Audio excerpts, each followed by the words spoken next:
Hello नमस्कार friends, जय Hind, Vande Mataram. BEd प्रवेश परीक्षा 2022 बिहार बीएड आपका 23 जून है। ठीक है, मुश्किल से 5 दिन है।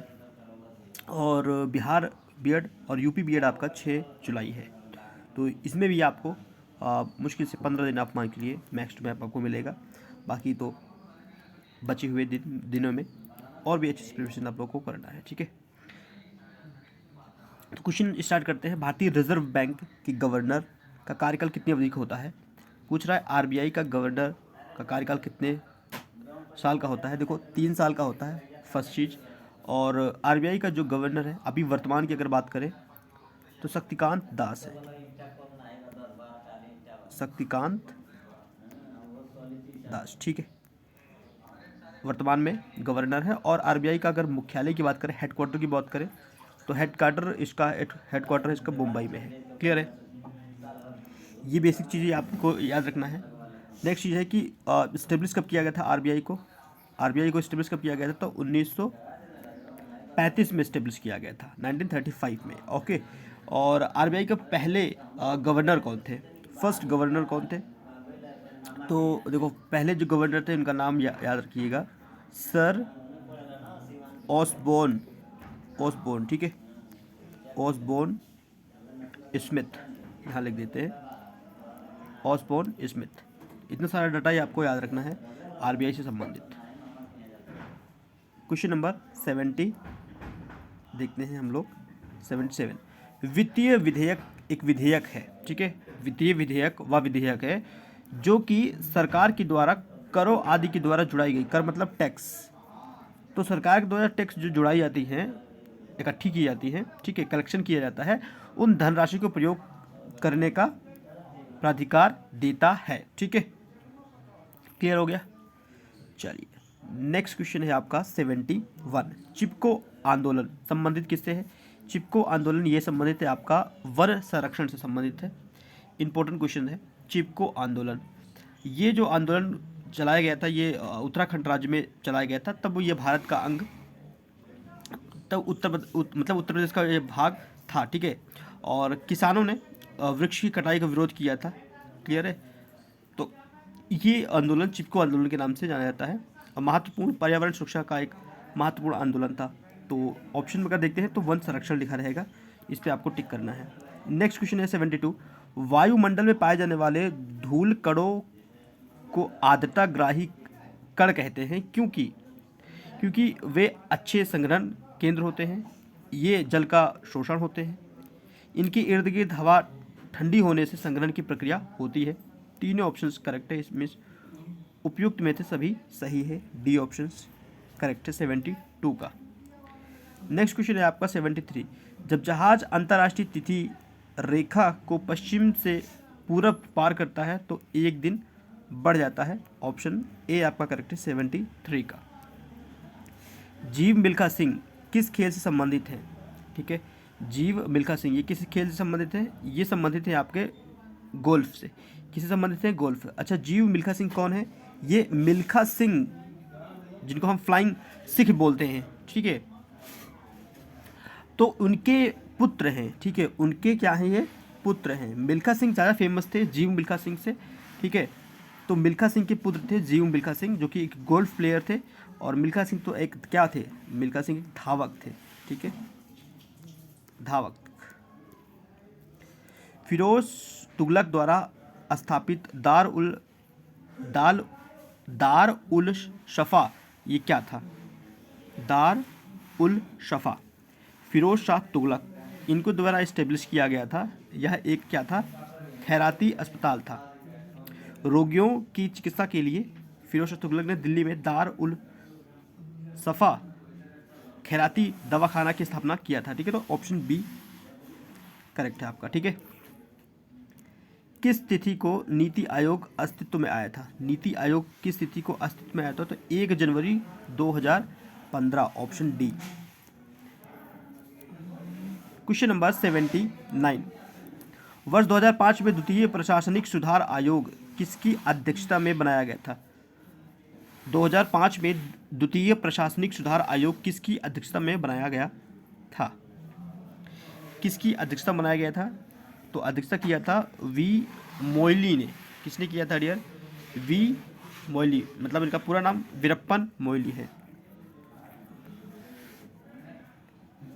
वीरप्पा मोइली, ठीक है। वी मोइली बोलिए या वीरप्पा मोइली बोलिए, ओके। कबीर का पालन पोषण एक मुस्लिम जुलाहिम ने किया था, जिसका नाम क्या था? नीर और नीमा, ऑप्शन सी। वैदिक काल में बलि का अर्थ क्या था? वैदिक काल में बलि का क्या अर्थ था? काफ़ी आसान क्वेश्चन है। तो ये था प्रजा द्वारा शासक को दी गई भेंट, ऑप्शन डी, ठीक है। बलि का मतलब ये था प्रजा द्वारा शासक को दी गई भेंट। वैदिक काल में बलि का ये अर्थ था।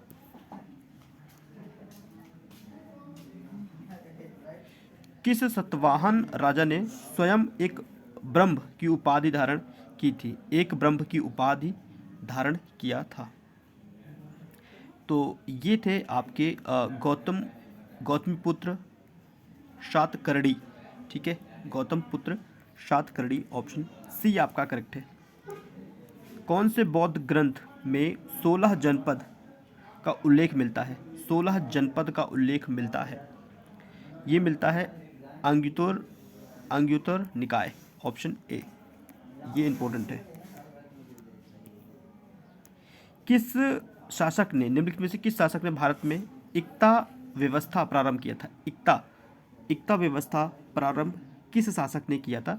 ये किया था इल्तुतमिश। इल्तुतमिश कौन था? कुतुबुद्दीन ऐबक का दामाद था, ठीक है। और कुतुब मीनार को कंप्लीट जो इस्टेब्लिश किया था वो इल्तुतमिश ने करवाया था। हालांकि स्टार्ट जो करवाया था, प्रारंभ करवाया था, वो कुतुबुद्दीन ऐबक ने किया था, लेकिन उसको कंप्लीट उनके दो दामाद थे इल्तुतमिश, इन्होंने किया था, ठीक है। और इक्ता व्यवस्था भी इन्होंने ही लागू किया था।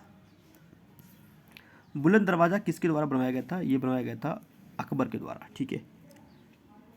अकबर के द्वारा बनवाया गया था बुलंद दरवाज़ा। और ये कहाँ पर है? फतेहपुर सीकरी नामक स्थान पर है, आगरा में। आगरा के फतेहपुर सीकरी में ये इसको इस्टेब्लिश किया गया था। एक प्रकार का क्या है? गेट है, ठीक है। और ये गेट बनवाया गया था जब अकबर ना गुजरात पर विजय प्राप्त किया था। गुजरात पर इसने विजय प्राप्त किया था, तो उसी के उपलक्ष्य में इन्होंने आगरा में फतेहपुर सीकरी नामक स्थान पर बनवाया था। मनसबदारी व्यवस्था, इसको भी स्टार्ट करवाया था अकबर ने ही। तो ऑप्शन सी आपका करेक्ट है, 86 का, ओके डियर। वहाबी आंदोलन का मुख्य उद्देश्य क्या था? वहाबी आंदोलन, इसका मुख्य उद्देश्य क्या था? इसका मुख्य उद्देश्य था इस्लाम का शुद्धिकरण। क्या था इसका मुख्य उद्देश्य? इस्लाम का शुद्धिकरण, ऑप्शन बी, वहाबी आंदोलन। इंपॉर्टेंट है, तो याद रखिएगा। भारतीय इतिहास में 6 अप्रैल 1930 ईस्वी की तिथि मानी जाती है। 6 अप्रैल 1930, थोड़ा डिटेल में बात करते हैं। देखो, 12 मार्च 1930 ईस्वी को महात्मा गांधी अहमदाबाद में साबरमती आश्रम से अपने 78 सहयोगियों के साथ दांडी मार्च का शुभारंभ करते हैं। किसका? दांडी मार्च का, ठीक है।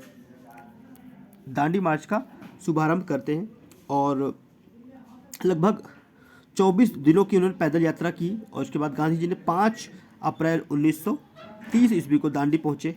कहाँ पहुँचे? दांडी। जब दांडी वो पहुँच गए, ठीक है, 5 अप्रैल को पहुँच गए थे, 5 अप्रैल को, तो वहाँ पर उन्होंने 6 अप्रैल को, ये इस डेट को याद रखिए, 6 अप्रैल 1930 ईस्वी को उन्होंने मुट्ठी में नमक लेकर गांधी जी ने सविनय अवज्ञा आंदोलन की शुरुआत किया था। सविनय अवज्ञा आंदोलन की शुरुआत कर दी थी। क्लियर है? ये इसका थोड़ा सा बैकग्राउंड था। निम्न में से कौन सा वृक्ष जो कभी सामाजिक वानिकी में लोकप्रिय था, अब एक पारिस्थितिकी आतंकवादी माना जाता है? ये कौन सा है भैया? वृक्ष है, ऐसा कौन सा वृक्ष है? तो ये था आपका यूकेलिप्टस, ऑप्शन डी। कौन सा वृक्ष है? यूकेलिप्टस। भारत की निम्नलिखित में से कौन सी जनजाति प्रोटो ऑस्ट्रेलॉयड प्रजाति से संबंधित है? तो ये जो प्रजाति है, ये है आपका सेंथॉल, ऑप्शन सी, सेंथॉल। नेक्स्ट क्वेश्चन, गांधी जी को किसने सावधान किया था कि वे मुस्लिम धार्मिक नेताओं और उनके अनुयायियों के कट्टरपन को प्रोत्साहित ना करें? ये वार्निंग दिया गया था अजमल खां के द्वारा। किसके द्वारा? अजमल खां के द्वारा। ओके, नेक्स्ट है आपका कि दक्षिण अफ्रीका में रहने की अवधि में महात्मा गांधी निम्नलिखित में से किस पत्रिका का प्रकाशन किया था? तो इन्होंने किया था Navjivan, Africans, Indian gazettes, Indian Opinion. तो महात्मा गांधी ने दक्षिण अफ्रीका में 1903 की बात है ये, तो 1903 में उन्होंने इंडियन ओपिनियन पत्रिका था, ऑप्शन डी आप देख रहे हैं, इंडियन ओपिनियन पत्रिका का उन्होंने अंग्रेजी भाषा में निकाला था। ठीक है, पत्रिका में इंडियन ओपिनियन 1903 में इन्होंने निकाला था।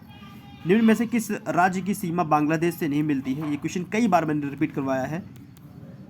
मणिपुर। ठीक है, मणिपुर को जो सीमा है वो नहीं मिलता, बाकी मिजोरम, त्रिपुरा, मेघालय तीनों का मिलता है बांग्लादेश की सीमाओं से। तो ये क्वेश्चन कई बार करवा चुका हूँ, तो एंड आई होप आपको ये याद होना चाहिए क्वेश्चंस। ठीक है, और अगर आप मैप के हिसाब से अगर मैप आप तैयार करते हैं तो ऐसे क्वेश्चन आपको याद हो जाएंगे। सेशन को आपको पसंद करना है तो डेफिनेटली आपको अच्छा लगा हो तो लाइक कीजिए, शेयर कीजिए, सब्सक्राइब कीजिए, बेल आइकन प्रेस कर सकते हो जिससे कि आपको लेटेस्ट अपडेट मिलता रहे। Thank you for watching video. Next video फिर से, तब तक के लिए धन्यवाद फ्रेंड्स।